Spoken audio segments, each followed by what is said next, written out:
এইটো ভিডিঅ'ত আমি কন্ট্ৰল কোঅৰ্ডিনেশ্যন চেপ্টাৰটোৰ অলপ কেইটামান কুৱেশ্যন ডিছকাছ কৰোঁ। বাকী হোল থিয়ৰী ভালকৈ পঢ়া হৈছে আগৰ ভিডিঅ'বিলাকত। তুমি যদি সেইবিলাক চাই লৈছা তুমি ইয়াৰ কুৱেশ্যন এনচাৰবিলাক বুজিয়ে পাবা। মই ইয়াতে চব কুৱেশ্যন এনচাৰ কথা কৈ নিদিওঁ, ঠিক আছে। কিছুমান ডিছকাছো কৰা হৈছে ক্লাছৰ মাজে মাজে। চ' ইয়াতে ফাৰ্ষ্ট পেজত একো তেনেকুৱা ধৰণৰ কুৱেশ্যন নাই যিটো মই তোমাক ক'ব লগা আছে। আচ্ছা, এটা ৱৰ্ডৰ কথা মই ইয়াতে কৈ দিওঁ, ঠিক আছে। ইয়াতে এটা কৈ দিওঁ, এটা ৱৰ্ডৰ কথা। ওৱান ৱে ভাল্ভ বুলি আছে। এইটোৰ মিনিং কিছুমানৰ প্ৰব্লেম লাগিব পাৰে। এইটো ওৱান ৱে ভাল্ভ মানে কি একচুৱেলি, মানে ভাল্ভ এনেকুৱা ধৰণৰ বস্তু যাৰ মাজেদি এটা বস্তু ধৰা হ'ল পাছ হ'ব পাৰে। তোমাৰ যিটো আমাৰ ৱাটাৰ টেপ থাকে, হয় না, ৱাটাৰ টেপটোও এটা ভাল্ভ হয়। ৱাটাৰ টেপটো খুলি দিলে তোমাৰ পানী ওলাই আহে, কিন্তু ৰিভাৰ্ছ ডিৰেকশ্যন কেতিয়াবা যায় নেকি? এইটো ধৰা হ'ল ৱাটাৰ টেপ, এনেকৈ পানীৰ নল এনেকৈ লাগি আছে, এনেকৈ লাগি আছে, ঠিক আছে। ইফালে ৱাটাৰ আহে এনেকৈ। তুমি ৱাটাৰ টেপটো খুলি দিলে পানী ইফালে সদায় আহে, উল্টা ফালেতো কেতিয়াও যোৱা দেখা নাই, হয় নে নহয়? কথাটো তেনেকুৱা ধৰণৰ। তো এটা ডিৰেকশ্যনতে যিটো অহা বস্তু, এটা ডিৰেকশ্যনত অহা বস্তুটো কি বুলি কয়? ওৱান ৱে, মানে একফালে আহে, ওৱান ডিৰেকশ্যন ওৱান ৱে বুলি কয়। তো ঠিক তেনেকৈ চাইনেপছতো একে কথা হয় না। চাইনেপছত তোমাৰ কি হয়? চাইনেপছত তোমাৰতো মনত আছে, চাইনেপছত কোনফালৰ পৰা কোনফালে যায় ছিগনেল? ডেনড্ৰাইটৰ পৰা এইটো কি নাৰ্ভ এণ্ডিঙলৈকে যায়। উল্টাফালে আহে নেকি? নাৰ্ভ এণ্ডিং টু ডেনড্ৰাইটটো কেতিয়াও নাহে। So' this is one way valve. This act as a one way valve, ঠিক আছে। হয়, চাইনেপছৰ কথা কৈছে। তো চাইনেপছটো একচুৱেলি এইটো এই মাজত থাকিব না, আৰু ইয়াতে এটা আৰু এটা আহে, ঠিক আছে। থিয়ৰী ভালকৈ বুজাইছোঁ মই, আৰু ইয়াতে এটা নিউৰন আহে। তো এইটোতো গেপটো, এই গেপত কি হয়? ইয়াৰ ভিতৰতে একফালে যায়, ইয়াৰ গেপতো একফালে যায়। এটাৰ তোমাৰ ডেনড্ৰাইটিক, এটা তোমাৰ নাৰ্ভ এণ্ডিঙৰ পৰা এটাৰ ডেনড্ৰাইটলৈকে যায়। এতিয়া উল্টাকৈ নাহে দে, উল্টাকৈ নাহে, তাকে কোৱা হৈছে মানে এটা ডিৰেকশ্যনতে যায় সদায়, ঠিক আছে। বুজি পাইছে চাগে ওৱান ৱে ভাল্ভ। বাকী থিয়ৰীটো বুজাইছে। ইনচাইড দ্য নিউৰন, ডেনড্ৰাইটৰ পৰা ক'ত যায়? তোমাৰ নাৰ্ভ এণ্ডিঙত যায়। But in the synapse, nerve ending of the one neuron to the dendrite of the other neuron, এনেকৈ যায়। কৈছিল না? তো এইখিনিত যিটো হৈ আছে, এইখিনিত যে হৈ আছে, সেইটো সদায় সেইটো ডিৰেকশ্যনতে হ'ব, উল্টা হ'ব নোৱাৰে, তাৰমানে সেইটোৱে কৈছিল। অ'কে, তাৰপিছত বাকীখিনি মই বুজাইছোঁ ৰ'বা, ঠিক আছে। বাকীখিনি মই বুজাইছোঁৱে। এতিয়া ইয়াতে প্লেন্ট হৰম'ন কি হৈছে এইবিলাক কৈছোঁ। প্লেন্ট হৰম'ন কি হয়, ডিফিউজন। ইয়াতে এটা ৱৰ্ডত তোমালোকৰ ডাউট হ'ব পাৰে, কিছুমানে যদি ভিডিঅ'টো চোৱা নাই। তো য'ত কিছুমান আছে কথা তেনেকুৱা, মই সেইখিনি কৈছোঁ। ডিফিউজন মানে কি? এইটো এটা ধৰা হ'ল চেল, আৰু এইটো এটা চেল, আৰু এটা চেল।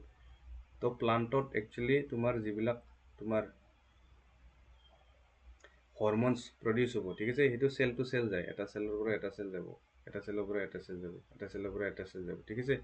ডিফিউজন, এইটো প্ৰচেছকে কি বুলি কয়? ডিফিউজন বুলি কয়, ঠিক আছে। ডিফিউজন ক্লাছ 9ত পাইছিলা তোমালোকে, ঠিক আছে। তাতে তোমালোকে পাইছিলা কি হয়, বাই ডিফিউজন তোমাৰ গেছৰ এক্সচেঞ্জ হয়, এনেকুৱা ধৰণৰ আছিল, অক্সিজেন কাৰ্বন ডাই অক্সাইড, ঠিক আছে। আৰু ৱাটাৰৰ এক্সচেঞ্জ হ'লে কনচেনট্ৰেশ্যন, য'ত হায়াৰ কনচেনট্ৰেশ্যন লোৱাৰ কনচেনট্ৰেশ্যন যায়, সেইটো কি বুলি কৈছিল তোমাৰ? অচমচিছ বুলি কৈছিল। ৱাটাৰৰ কেছত সেইটো অচমচিছ হয়, কিন্তু গেছিয়াছ এক্সচেঞ্জৰ ক্ষেত্ৰত ডিফিউজন বুলি কৈছিল, আছে মনত? তো ইয়াকো কিন্তু ডিফিউজন বুলি ক'ব, মানে ৱাটাৰৰ বাহিৰে বেলেগ ছাবষ্টেঞ্চবিলাকৰ যেতিয়া এনেকুৱা ধৰণৰ তোমাৰ ট্ৰান্সফাৰ হ'ব, হাই কনচেনট্ৰেশ্যনটো ইয়াতে ইফালে হাই কনচেনট্ৰেশ্যন আছে, ইফালে ল' কনচেনট্ৰেশ্যন, ইয়াৰ পৰা ইফালে যাব। তো হাই কনচেনট্ৰেশ্যন টু ল' কনচেনট্ৰেশ্যন যোৱা প্ৰচেছটোকে ডিফিউজন বুলি কয়। ৱাটাৰত এই ডিফিউজন ৱৰ্ডটো চেঞ্জ হৈ কিনে কি বুলি কয়? ৱাটাৰত কি বুলি কয়? তোমাৰ অচমচিছ বুলি কয়, ঠিক আছে। হৰম'নছবিলাক যে চেল টু চেল যায়, এইটো ডিফিউজন বুলি কয়। এইটো জাষ্ট মনত ৰাখিবা যে কি হয়, ইন প্লান্টছ তোমাৰ যিখিনি ট্ৰান্সফাৰ হয়, আৰু হৰম'নছবিলাক কেনেকৈ, মনত আছেনে নাই? কেনেকৈ ট্ৰান্সফাৰ হয়? ইলেক্ট্ৰিকেল, কেমিকেল ছিগনেল হিচাপে ট্ৰান্সফাৰ হয়, আৰু চেল টু চেল ট্ৰান্সফাৰ হয়। চ' ডিফিউজন বুলি কয় তাকে, ঠিক আছে। তাৰপিছত চেঞ্চিটিভ পাৰ্টৰ আৰু মুভমেণ্ট টুৱাৰ্ডছ, এইটোতো মই এইবিলাকতো কৈছোঁৱে। এইটো কি আছিল? ট্ৰপিক মুভমেণ্ট আছিল, ফটোট্ৰপিজিম আছিল না, এইটো ট্ৰপিক মুভমেণ্ট আছিল। ট্ৰপিক মুভমেণ্ট এইটো আছিল কি? নাষ্টিক মুভমেণ্ট এইবিলাক কৈছোঁ মই। তাৰপিছতে গ্ৰ'থ অফ টেণ্ড্ৰিলছৰ কথা ভালকৈ কৈছোঁ। অক্সিনে এতিয়া কাম কৰে, এতিয়া অক্সিনৰ কথা লিখা আছে নে? অক্সিন ভিডিঅ'ত বুজাইছোঁ ভালকৈ মই ঠিক আছে অক্সিজেনৰ কাম আছে বুজাইছোঁ এইবিলাক এতিয়া ডিজাইনে এক্সপেৰিমেণ্ট এইটো এক্সামত নিদিয়ে বাট তুমি থিয়ৰিটোতো জানাই হাইড্ৰ'ট্ৰপিজম মানে কি হয় থিয়ৰিটো জানিলে হৈ যাব এইটো এক্সামত নিদিয়ে ঠিক আছে তাৰপিছত how do chemical coordination takes place in animal ইয়াতে কেনেকৈ হয় কেমিকেল কোঅৰ্ডিনেশ্যন কেমিকেল মানে হৰম'নছৰ কথা কৈছে হৰম'নছ এতিয়া হৰম'নছৰ কথা তুমি চব জানা এই এনচাৰটো কৰিবা এনেকৈ লিখিব লাগিব ঠিক আছে আয়'ডাইজ সল্ট কিয় হয় আমি জানো আয়'ডাইজ সল্ট ঠিক আছে থাইৰক্সিন গ্লেণ্ডত হয় নহয় থাইৰক্সিন ওলাবৰ কাৰণে থাইৰয়ড গ্লেণ্ডত দৰকাৰ হয় আৰু এইটো নহ'লে যদি তোমাৰ অলপমান থাইৰক্সিন তোমাৰ চিক্ৰেশ্যন যদি প্ৰপাৰ নহয় কি বেমাৰ হয় গইটাৰ হয় ঠিক আছে এইবিলাক কথা ডিছকাছ কৰিছোঁ এইটোতো মই ক্লাছৰ মাজতে কৈ দিছোঁ ইনচুলিন কিয় লয় ডায়েবেটিক পেচেণ্ট এইটোও কৈছোঁ মই ক্লাছৰ মাজতে ঠিক আছে এইবিলাকতো এম চি কিউ ইজি হয় এইবিলাক চাই ল'বা এইবিলাক পাৰিবা তাৰপিছতে what is the function of receptor in body think the situation where receptor do not work properly এইটো কোৱেশ্যনত কি কৈছে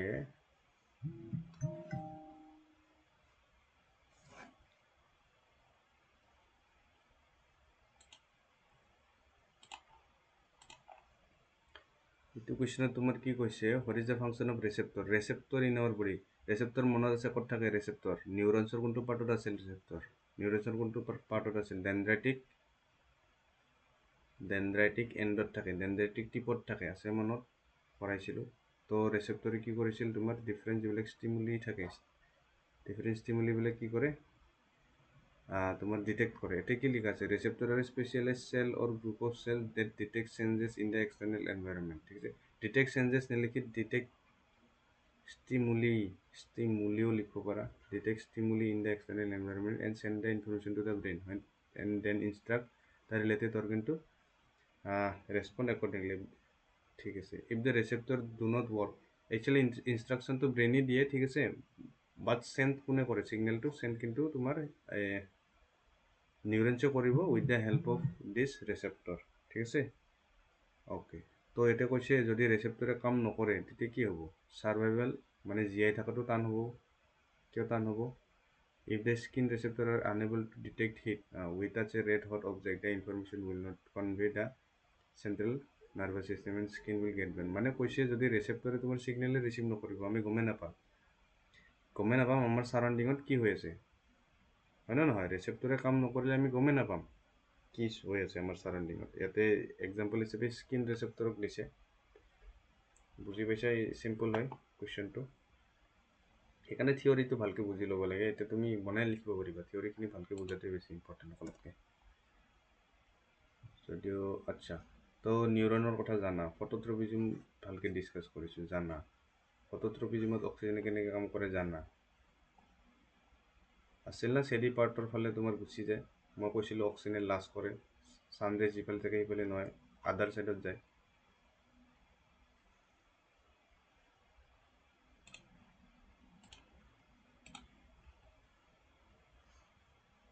কিছুমানে এই কুৱেশ্যনটো বুজি পোৱা নাই বুলি কৈছিল মোক ঠিক আছে which signal will get disrupt in case of spinal cord injury তাৰমানে স্পাইনেল কৰ্ড যদি তোমাৰ বেয়া হৈ যায় স্পাইনেল কৰ্ড যদি বেয়া হৈ যায় তোমাৰ কোনবিলাক ছিগনেল ডিছৰাপ্ট হৈ যাব ডিছৰাপ্ট মানে কি ছিঙি যোৱা বুলি কয় না তাৰমানে ছিগনেল নাপাব আৰু ডিছৰাপশ্যন হৈ যোৱা বুলি ক'ব তাক তো ইয়াতে কি স্পাইনেল কৰ্ডে যি ছিগনেল তোমাৰ কেৰি কৰাত হেল্প কৰে সেইখিনি কথা লিখিব লাগে ঠিক আছে to the spinal cord and the spinal nerve form a part of both the central and peripheral nervous system spinal কৰ্ডৰ পৰা ওলোৱা স্পাইনেল নাৰ্ভ হয় না এইখিনি পেৰিফেৰেল আছিল আৰু স্পাইনেল কৰ্ডটো তোমাৰ চেণ্ট্ৰেল আছিল চেণ্ট্ৰেলত আৰু কোন আছিল চেণ্ট্ৰেলত দুটা আছিল ব্ৰেইন আছিল আৰু স্পাইনেল কৰ্ড আছিল পেৰিফেৰেলত কোন আছিল ব্ৰেইনৰ পৰা ওলোৱা ক্ৰেনিয়েল নাৰ্ভ আছিল আৰু এই স্পাইনেল কৰ্ডৰ পৰা ওলোৱা কি আছিল তোমাৰ স্পাইনেল নাৰ্ভ আছিল না পেৰিফেৰেল আছিল ঠিক আছে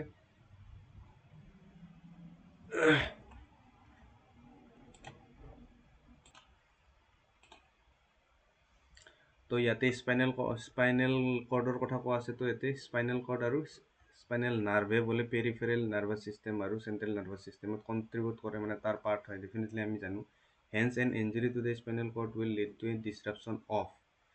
Actual answer to এই তিনটা actual answer, ঠিক আছে? Actual answer এই তিনটা। তো কোনবিলাক signal প্ৰথমতে কি দিছে জানা না? Signals that come to the spinal cord. Definitely spinal cord কৰ পৰা আহিছিল আছে মনত? মই আৰু ডায়াগ্ৰাম ড্ৰ নকৰো। স্পাইনেল কৰ্ডত তোমাৰ হোল বডিৰ পৰা সিগনেল আহে, ঠিক আছে? যেটো নিউৰনে তোমাৰ সিগনেল ক্যাৰি কৰে তাক কি বুলি কৈছিল? সেন্সৰি নিউৰন। সেন্সৰি নিউৰনটো আহি কিনে তোমাৰ স্পাইনেল কৰ্ডত লাগিছিল, আছিল এখিনি। তো সিগনেলস যেটো স্পাইনেল কৰ্ডত আহিব সেইখিনি ডিস্টাৰ্ব হৈয়ে যাব, বিকজ স্পাইনেল কৰ্ড কাম নকৰে। তাৰপিছতে কি দিছে? সেইবিলাক সিগনেল মানে those signal that go from spinal cord to the brain. এতিয়া স্পাইনেল কৰ্ড যদি বেয়া হৈছে, তে স্পাইনেল কৰ্ডৰ পৰা ব্ৰেইনত কেনেকৈ যাব? প্ৰথমতে তো সেন্সৰি নিউৰনৰ পৰা, এটো কাৰ কথা কৈছে জানো না? সেন্সৰি নিউৰনৰ পৰা যেটো স্পাইনেল কৰ্ডত যায় সেইটো ডিস্ট্ৰাপশন হ'ব। সেকেন্ড, স্পাইনেল কৰ্ডৰ পৰা যেটো ব্ৰেইনত যায় সেইটো ডিস্ট্ৰাপশন হ'ব। সেকেন্ডত কৈছে। থাৰ্ডত কৈছে reflex signal which are sent directly from the spinal cord to the affected muscle. আছে মনত reflection actionত?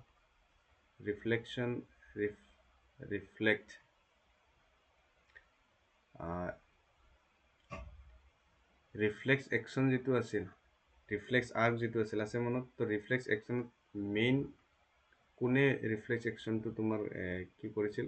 কন্ট্ৰোল কৰিছিল? Spinal cord.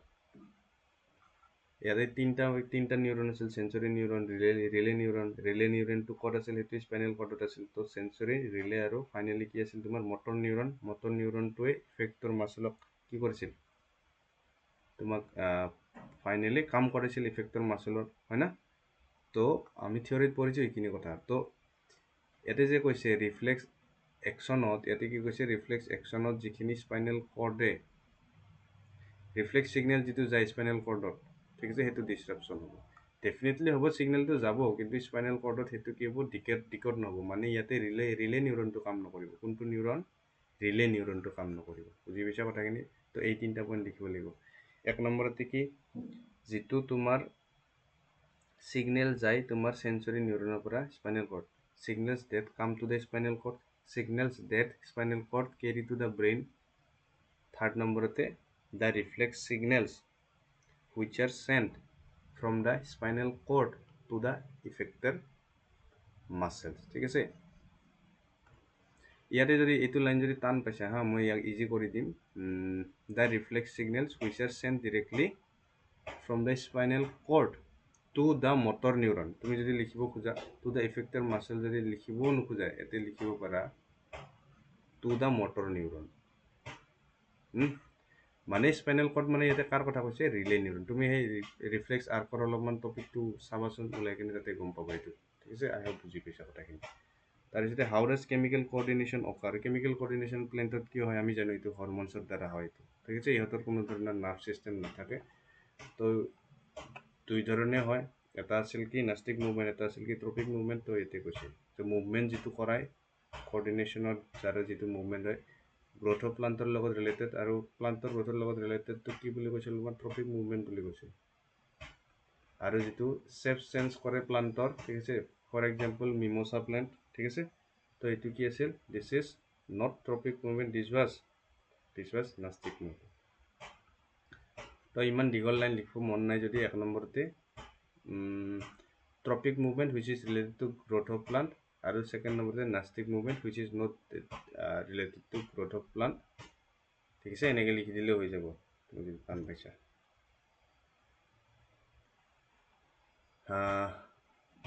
এইবিলাক বনাই লিখা কুৱেশ্যন এইবিলাক পাৰিবা। তাৰপিছত এইবিলাক ডিছকাছ কৰা হৈছে। Nervous mechanism, hormonal endocrine system, জানা এইবিলাক কৈছোঁ মই ভালকৈ। টপিক ডিছকাছ কৰা আছে তো এইবিলাক জানিবা। আৰু এইটো কৈছোঁ মিমোসা প্লান্ট, মাজতে কৈছোঁ কুৱেশ্যনত ফিডবেক মেকানিজিম কৈ দিছোঁ, ঠিক আছে? তো কুৱেশ্যন এনচাৰখিনি হৈ গ'ল, এইখিনিও আমি ডিছকাছ কৰিছোঁ, বিকজ থিয়ৰীৰ লগত ভালকৈ পঢ়িছোঁ আমি, সেইকাৰণে এইখিনি মই এনে ওপৰে অলপমান কৈ দিলোঁ, ঠিক আছে? তো গোটেই চেপ্টাৰটো এতিয়া আৰু ইয়াৰ বাহিৰত একো নাহিব, MCQ আহিলেও ইয়াৰ ভিতৰতে আহিব, ঠিক আছে? তোমাৰ খালি কনচেপ্টখিনি ক্লিয়াৰ থাকিব লাগে, আৰু মই যিমান পাৰোঁ কৰি দিছোঁ গোটেই ভিডিঅ'খিনি।